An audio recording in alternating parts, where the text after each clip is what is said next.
हिंदी की पाठशाला सीबीएसई में आप सभी का स्वागत है बेटा। आज हम जो है कक्षा 11वीं कविता आओ मिलकर बचाएं, जिनकी कवयित्री जी हैं निर्मला पुतुल जी, पढ़ने जा रहे हैं। इसमें क्या दिया गया है, इसमें बेटा आदिवासी बस्ती हैं उनके बारे में दिया गया है और आदिवासी बस्तियों पर जो शहर का प्रभाव पड़ रहा है उसके बारे में ये कविता दी गई है कि उसको कैसे बचाएं शहरी प्रभाव से। तो ये कविता आपकी यहाँ है। इसमें क्या है, अपनी बस्ती को नंगी होने से, शहर की आबो हवा से बचाएं उसे, बचाएं डूबने से पूरी की पूरी बस्ती को हडिया में।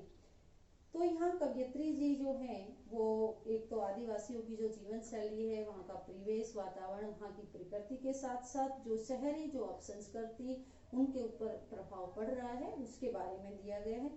तो कवयित्री जी कहती हैं कि अपनी बस्ती को नंगी होने से, नंगी होने का अर्थात यहाँ बेटा अमर्यादित होना, निर्लज्जित होना।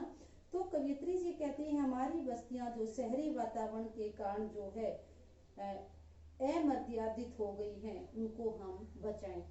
शहर की आबो हवा से बचाएं उसे, आबो हवा वहाँ की जलवायु, शहर की जो जलवायु है उससे अपनी जो है बस्ती को बचाएं। बचाएं डूबने से पूरी की पूरी बस्ती को हडिया में, हडिया जो है आदिवासियों की एक प्रकार की शराब होती है। तो यहाँ कवयित्री जी कहती हैं जो नशे की प्रवृत्ति बढ़ गई है आदिवासियों में, तो क्या कहती हैं कि उस नशे की प्रवृत्ति के कारण जो है पूरी बस्ती उसमें डूब गई है, तो उस नशे से भी हमारी बस्ती को दूर रखें, पूरी बस्ती को, और उस नशे में जो है डूबने से बचाएं। अर्थात यहाँ जो है कवयित्री जी कहती हैं कि शहरी संस्कृति से प्रभावित होकर यहाँ के निवासी जो है कुमार्ग पर जाएंगे, जिससे यहाँ का वातावरण जो है और अधिक दूषित हो जाएगा, ये बताती हैं। तो काव्य सौंदर्य है बेटा, प्रस्तुत काव्यांश में अपनी जो धरती है, संस्कृति है, उससे बचाने की जो तड़प है कवयित्री की, उसको यहाँ दर्शाया गया है। यहाँ फिर जो है लोक प्रचलित हिंदी शब्दों का प्रयोग किया गया है, भाषा सहज सरल और प्रभावमयी है, छंद मुक्त है बेटा। और फिर इसमें प्रश्न किस प्रकार से है। फर्स्ट प्रश्न आपका है इस कविता का, फर्स्ट काव्यांश का, बस्तियों के नंगी होने का क्या अभिप्राय है।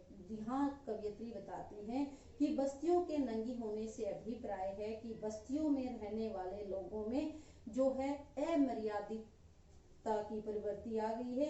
लोग शहरी संस्कृति से प्रभावित होकर जो है वो अपनी यहाँ की संस्कृति को भूलते जा रहे हैं। नंगी होने का अर्थ यहाँ बेटा जो पेड़ पौधे हैं उनको भी बताया गया है।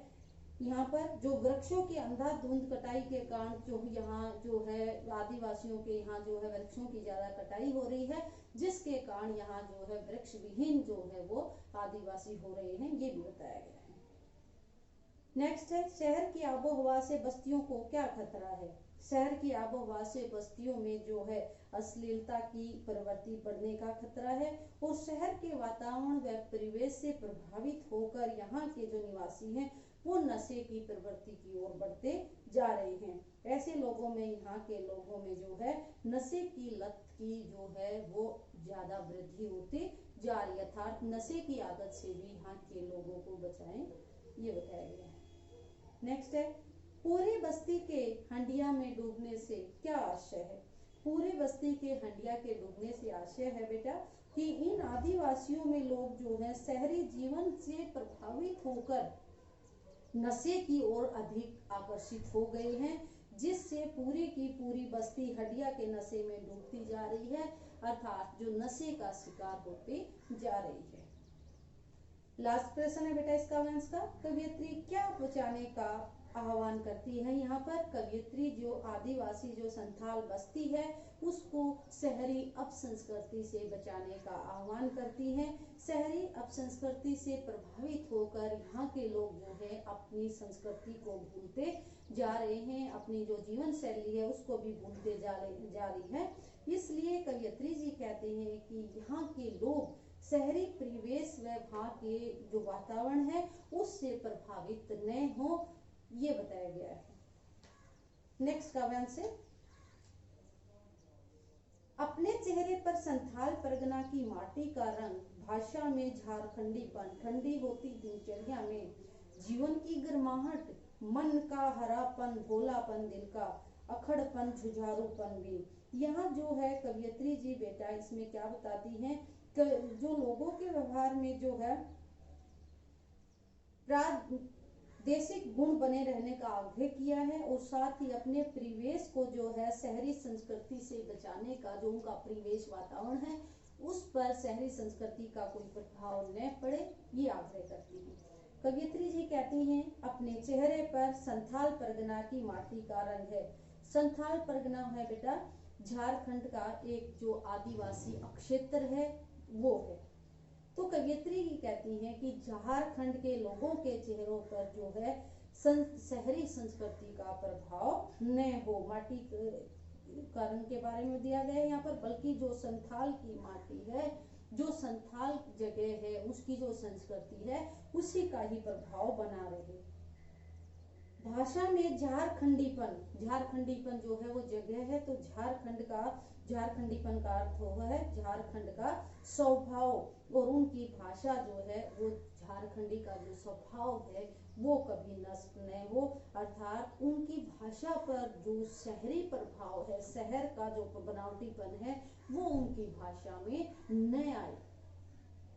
ठंडी होती दिनचर्या, और यहाँ के लोगों की दिनचर्या में भी अब ठहराव आ गया है शहरी प्रभाव के कारण, ये बताया गया है।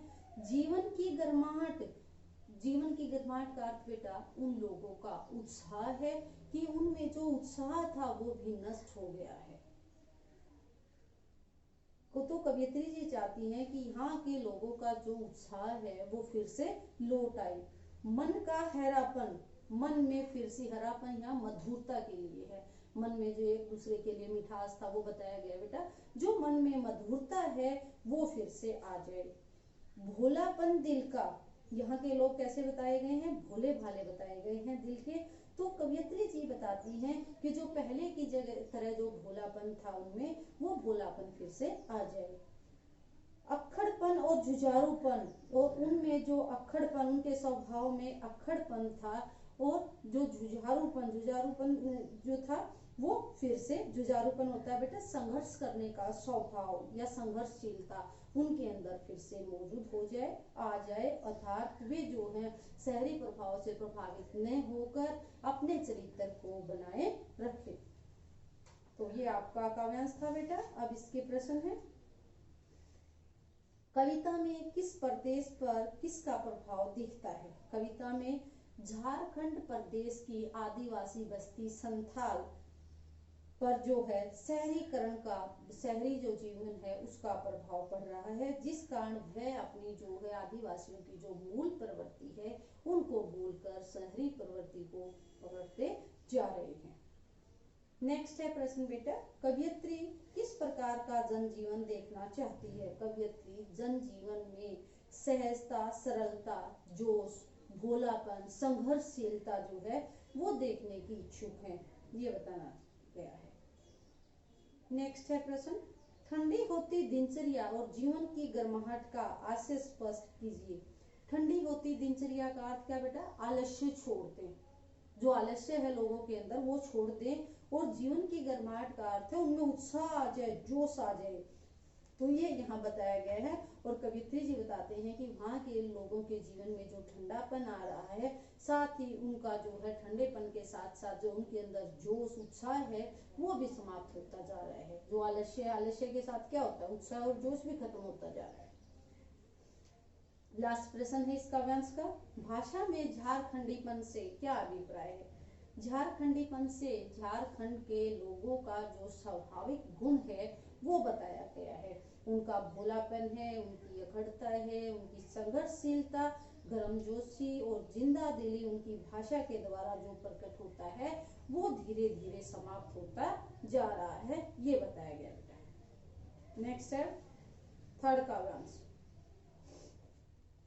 भीतर की आग, धनुष की डोरी, तीर का नुकीलापन, कुल्हाड़ी की धार, जंगल की ताजा हवा, नदियों की निर्मलता, पहाड़ों का मौन, गीतों की धुन, मिट्टी का शोंधापन, फसलों की लहराहट, तो यहाँ कवयित्री जी जो हैं, जो कवयित्री ने अपने परिवेश व संस्कृति को शहर की संस्कृति से बचाने का आग्रह करते हुए कहती हैं, कवयित्री जी कहती हैं, जो संथाली समाज है उसको संघर्ष करने की, अपनी परिवर्ती परिश्रम करने की जो अपनी आदत है, जैसे उनके क्या परिश्रम करते थे, भीतर की आग, उनके अंदर भीतर की आग का अर्थ या उत्साह है, उनके अंदर जो जोश है, धनुष की डोरी, उस समय वो धनुष की डोरी का प्रयोग करते थे, तीर का नुकीलापन, नुकीले तीरों का प्रयोग करते थे, कुल्हाड़ी की धार, और उनकी कुल्हाड़ी की धार है, इन सबको बचाना चाहिए, अर्थात इन चीजों का प्रयोग करना चाहिए। वो शहरी संस्कृति में घुसकर अन्य साधनों का प्रयोग न करें।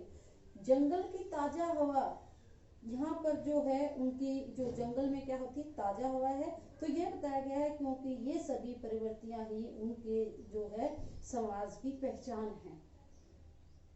नदियों की निर्मलता, स्वस्थता, नदियों को दूषित होने से बचाएं।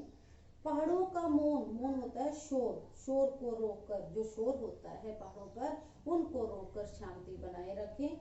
गीतों की धुन, जो गीत गाए जाते हैं आदिवासियों की संस्कृति में, आदिवासी बस्ती में, उसकी गीतों की धुन को भी बनाए रखें। शहरी गीतों का उस पर कोई प्रभाव, शहरी संगीत जो है उसका उन पर कोई प्रभाव न आ पाए। मिट्टी का सौंधापन, मिट्टी की जो खुशबू है उसको बचाए रखें। फसलों की लहलहाट, फसलें जो लहराती हैं उन लहराती हुई फसलों को भी बचाना है। ये सब हमारी संस्कृति के परिचायक हैं और हमें अपनी जीवन शैली को छोड़कर शहरी जीवन शैली को नहीं अपनाना चाहिए, हमें इनको बचा कर रखना चाहिए। इसके प्रश्न है बेटा, फर्स्ट है भीतर की आग से कवयित्री का क्या आशय, फर्स्ट ही पंक्ति है बेटा, इसका क्या मतलब है। मैंने आपको बताया था यहाँ के लोगों के अंदर जो जोश है, जो जुझारूपन है, संघर्षशीलता है, इसका मतलब उससे है। और कवयित्री चाहती हैं कि झारखंड के लोगों में उत्साह और जोश हमेशा के लिए बना रहे। नेक्स्ट है, प्रस्तुत काव्यांश में कवयित्री किस किस चीज को बचाने का जो आह्वान करती है, सारी चीजें बेटा जो बताई थी। जंगलों की ताजी हवा जो काव्यांश में दी गई है, नदियों की पवित्रता, पहाड़ों का मौन, मिट्टी की खुशबू, स्थानीय लोगों के जो गीत व लोकगीत जो गाते हैं, फसलों की लहलहाट, जो फसल लहराती हैं, इनको बचाने का कवयित्री जी यहाँ आह्वान कर रही हैं। नेक्स्ट है, आदिवासियों की चर्चा का अंग कौन कौन सी चीजें हैं, आदिवासी किस किस चीज का प्रयोग करते थे। जैसे शुरू में ही था, दिनचर्या का अंग उनका धनुष है, तीर है, कुल्हाड़ी आदि, और इसके साथ साथ दिल में छिपा हुआ जो जोश है, धनुष की डोरी पर चढ़ा हुआ तीर है और कंधे पर कुल्हाड़ी, इन सभी से जो उनकी पहचान है, उनकी दिनचर्या का अंग है, वे हमेशा इस चीज को बनाए रखें। लास्ट क्वेश्चन है बेटा इस काव्यांश का, झारखंड के प्राकृतिक वातावरण का वर्णन कीजिए। प्राकृतिक वातावरण जो वहाँ का था कि नदियों के शोर से गूंजते हुए जंगल, यहाँ के पहाड़ आज भी जो है मौन है, और यहाँ के मीठे मीठे गीत जो है वो पहाड़ी जनजीवन को मधुर बनाए रखते हैं, और यहाँ की मिट्टी में भी खुशबू है जो, और जो है इस मिट्टी में बहुमूल्य जो है जीवन देने वाली फसलें भी लहलाती हैं। ये आपका काव्यांश था बेटा। नेक्स्ट है फोर्थ काव्यांश, नाचने के लिए खुला आंगन, गाने के लिए गीत, हंसने के लिए थोड़ी खिलखिलाहट, रोने के लिए मुट्ठी भर एकांत, बच्चों के लिए मैदान, पशुओं के लिए हरी हरी घास, बूढ़ों के लिए पहाड़ों की शांति। जो वहाँ पर्यावरण परिवेश में था आदिवासी बस्ती में, उन्हीं को बचाने का आह्वान किया गया और उन्हीं चीजों का यहाँ वर्णन किया गया है बेटा। तो कवयित्री जी कहती हैं कि जो समाज के में जो अंतर आ गया है, तो उस पहले वाले समाज को, आदिवासी समाज को कैसे बचाया जाए। नाचने के लिए खुला आंगन, क्या आदिवासी में क्या था कि खुला आंगन होता था, काफी स्पेस होता था, और यहाँ जो है जब जनसंख्या बढ़ गई है तो क्या है, छोटे छोटे घर हो गए हैं। तो ये बताया गया है यहाँ पर बेटा कि आबादी व विकास के कारण यहाँ पर छोटे छोटे घर होते जा रहे हैं, उनका प्रभाव यहाँ न पड़े। नाचने के लिए खुला आंगन हो, गाने के लिए गीत, और नाचने के साथ साथ मौज मस्ती करने के साथ साथ उनके गीत भी आवश्यक बताए गए हैं।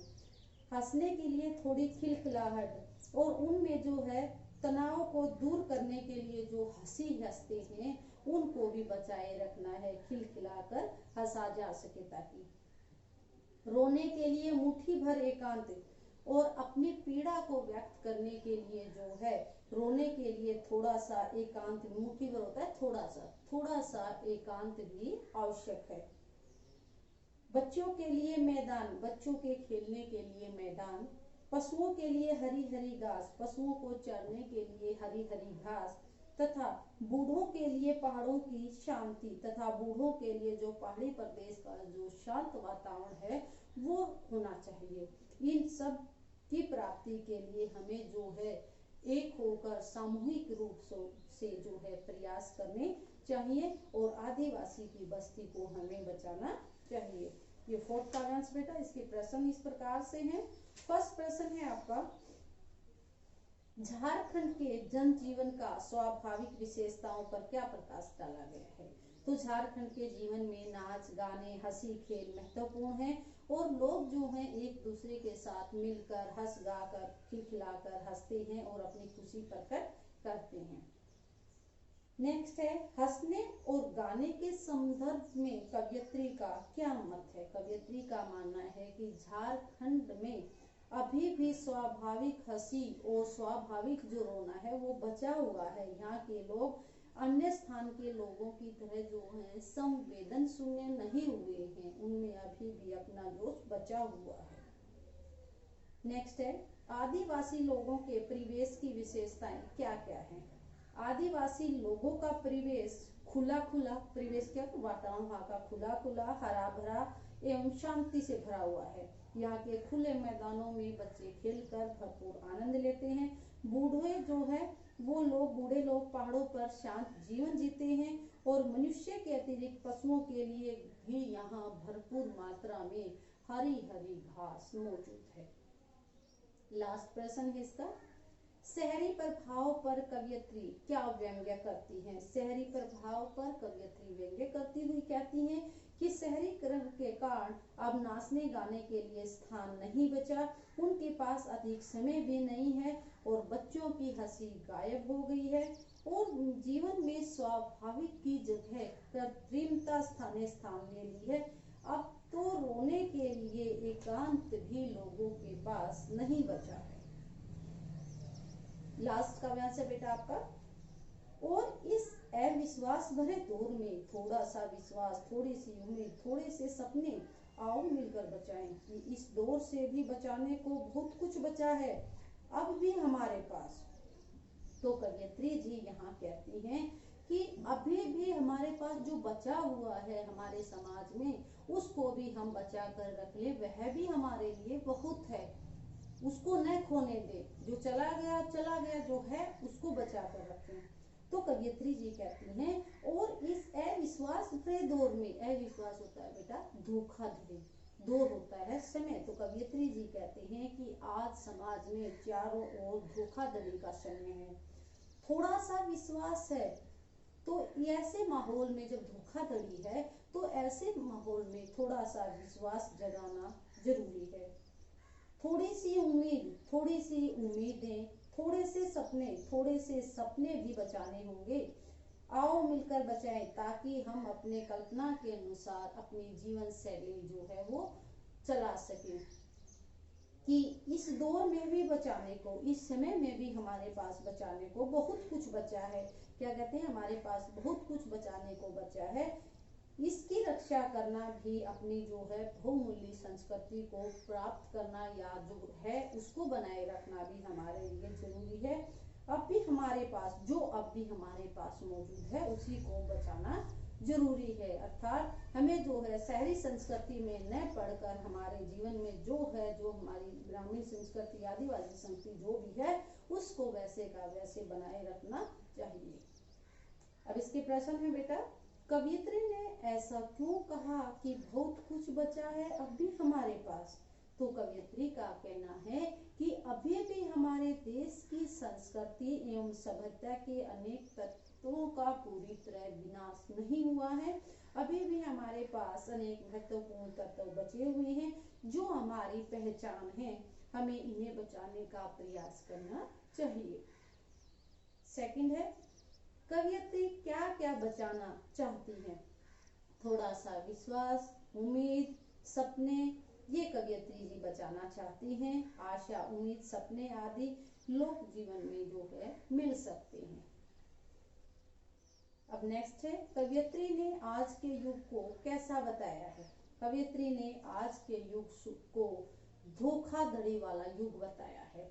और कवियत्री जी कहती हैं कि आज के समय में एक लोग जो है एक दूसरे के प्रति विश्वास नहीं करते और सब जो है एक दूसरे को संदेह की दृष्टि से ही देखते हैं।